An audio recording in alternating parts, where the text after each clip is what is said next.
This is Rene Enriquez.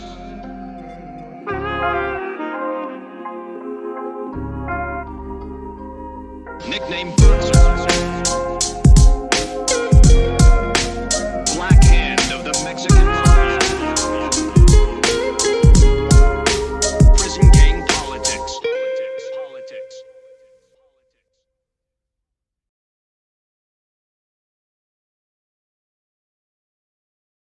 The hard rules of the Mexican Mafia. These are pretty simplistic and self-explanatory. One may not be a coward. One may not be a rat. One may not be a homosexual.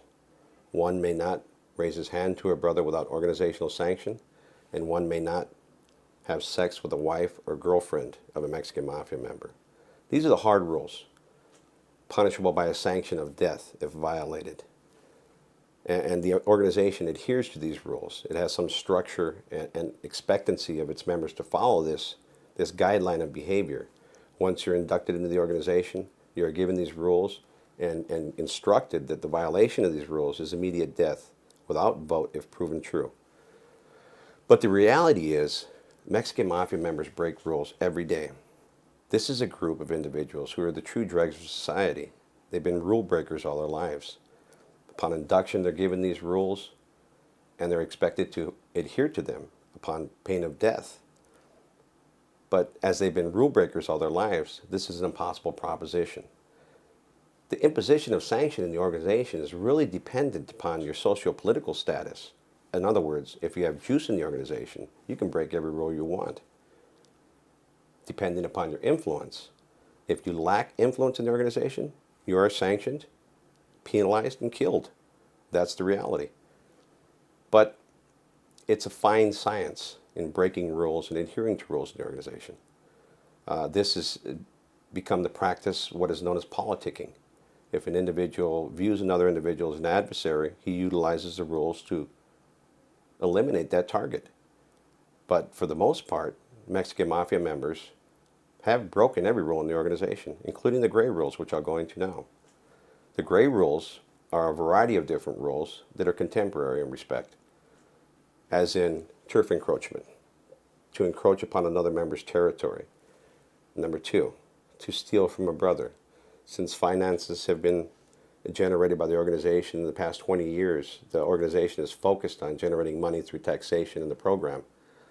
It's been common practice for members to steal from one another. Number three, membership is for life. Members defect all the time. An example of rule breaking is homosexuality. In prison, this is a reality.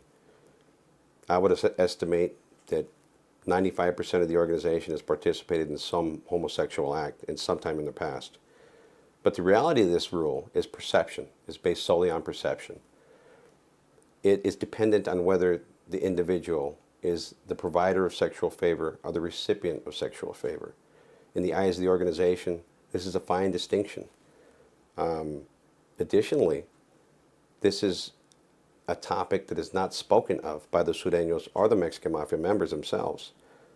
If you go around flaunting your participation in homosexuality or speaking of the topic, it is viewed as sacrilegious. But therein lies the gray area of the rules. There's an imposition if it's known about, if it's commonly known in the open. But there is no imposition if it's secret.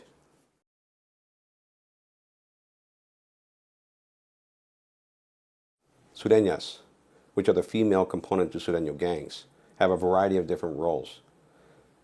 The responsibilities in the operations are dependent upon the respective group, from the mundane to handling communications to the complex of being involved in RICO activities.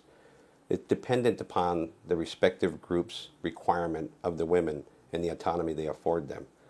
For instance, in my specific gang, Arta, we had a group of Sureñas who acted as homegirls.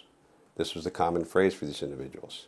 Each respective gang in their respective territory has groups of individual females who are Hispanic gang members that classify themselves as Sureñas. Each respective gang has a variety of subsets, as again, in Artesia, California, we have the locas, the chicas, the midgets.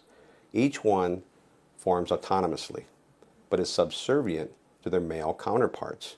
They assume this role willingly, understanding that they are participating in a male-dominated gang. Their roles in their specific sub-cliques afford them some degree of autonomy and influence, and they have the ability to form independent groups. This has been afforded to them as a degree of respect. Sureñas vary in their influence, dependent upon how they were initiated into the gang. If they're initiated by brute force, which is called jumping in, they're considered as more respective and worthy members of the organization or the gang. If Sureños are sexed into their gang, they're viewed as having less than a desirable status. This is viewed derogatorily by the gang members. As they had multiple sex partners, they can never remove that stigma from their reputation, and they are treated as such in the gang, whereas individuals or Sureñas who are jumped in carry a degree of respect by the males, as they were willing to show their mettle and spill blood for the gang.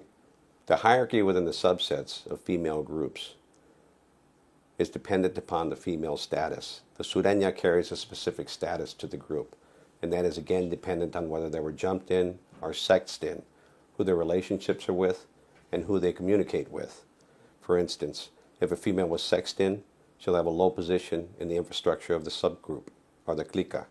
Sureñas who are jumped into the gang, and who test their mettle, and who spill blood for the gang, are afforded more degree of respect, a broader range of autonomy, and the ability to participate in some but limited amount of decision-making processes. These individuals, the Sureñas, show leadership skills, show leadership qualities, and generate not only respect among their peers in the male group, but the females. They become dominant roles.